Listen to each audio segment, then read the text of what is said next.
Is selling on Amazon worth it? Well, these 3 things are some of the things that I've learned in my almost 9 years in the industry. The very first difficulty with selling on Amazon is actually fee changes. Now, we actually recently went through one of these in 2024 as of the time of this recording that has kind of sent the whole Amazon world into an uproar. But I've done multiple videos on this channel about breaking down those fees and really how they're not much different than in prior years.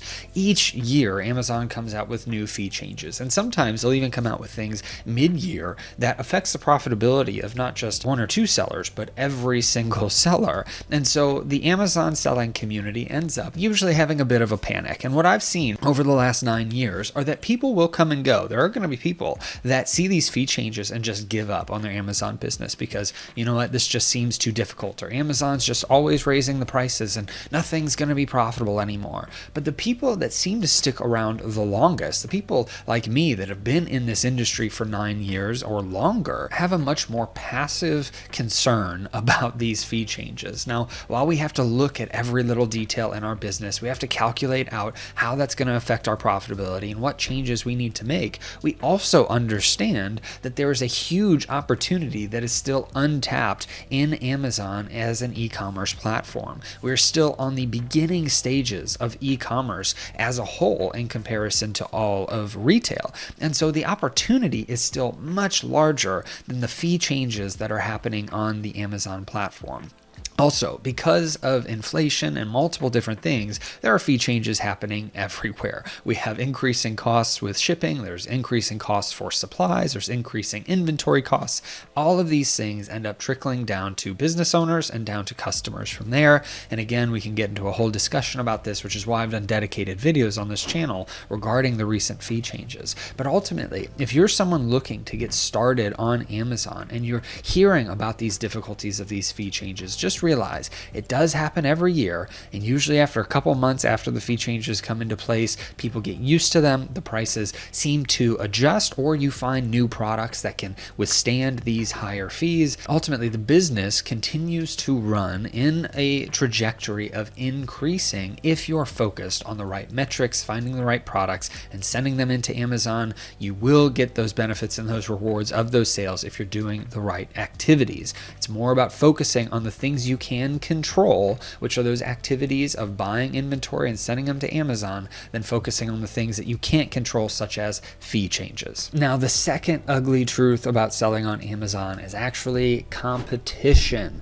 Now, I do see people complain all the time about the rising competition in the Amazon marketplace. And while this is a concern, it has been a concern for most people and most sellers since I started selling on the platform. Each and every year I hear that there's too much competition on Amazon and it's just getting harder to do this. And while I can sympathize with that, because yes, competition means that you have to change your strategies for selling on Amazon, it also is proving out that when people get onto the platform, there are other people that fall off of the platform. And so competition is rising, but so are the opportunities as people fall off of listings that you can come in and fill those voids. And so ultimately, this is an issue of, yes, there's going to be more sellers, there's going to be more competition, it will continue to grow, but also Amazon continues to grow as a company. There's more customers, there's more Prime customers, and there's more opportunities and products that you can sell on the platform each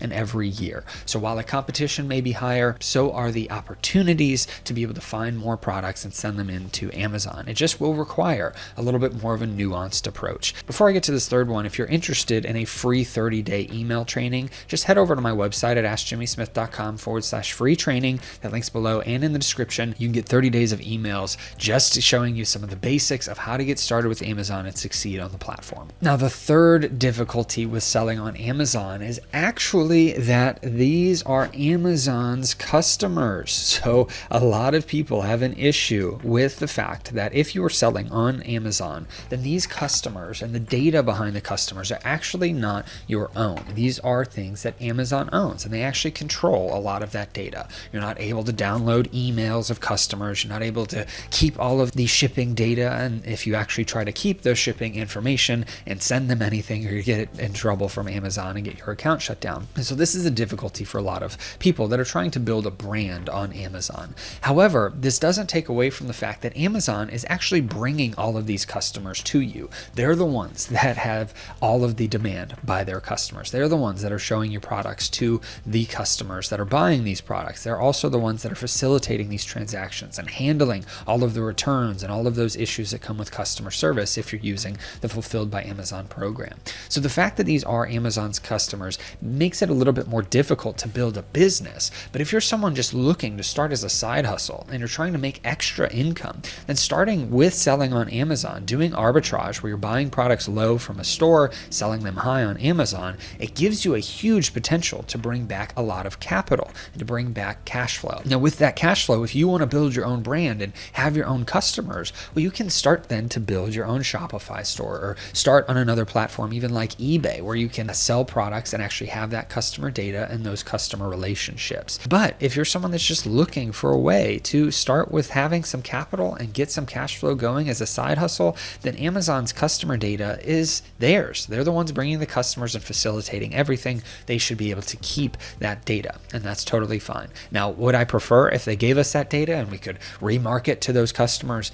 Absolutely. But for the majority of people watching this channel that's trying to get started as a side hustle, Amazon having this customer data is totally fine. And then as you grow and scale, you can look to methods to actually acquire different data for you to be able to build a scalable brand or scalable business that you can sell in the future. Now, for me, I've been selling this arbitrage method and doing wholesale and other methods of selling on Amazon where I don't get customer data since December of 2015. And that is totally fine because I've been able to sell over $6 million worth of products with Amazon's customers. But this is something that I have continued to work on. How do we get more customer data? How do we bring that in with different types of revenue streams and e-commerce ventures? And so this is something that you can consider as well as you grow and scale your business. Now, there are many other things that I could discuss as ugly truths for selling on Amazon, since obviously there are going to be many more with just about any platform. However, these are the three biggest ones that I've seen over the last 9 years. Let me know in the comments below what you've seen be as some difficulties on Amazon, maybe some questions you have that I can try to help clear up or clarify for you. But ultimately, let's keep it a little bit more positive. If you see a difficulty, let's talk about the positive angle behind it. Because if we're focused on the difficulties, we're focused on the things that we can't control, then we're never going to make progress on the goals that we have for the things that we can control, which is the activities that we're taking. Again, one activity you can take if you're brand new and you're looking to get started on Amazon is going to askjimmysmith.com/free training to get that free 30-day email sequence so you can get some free training on how to sell on Amazon. If you have any questions, post them below, and I'll look forward to seeing you in the next video.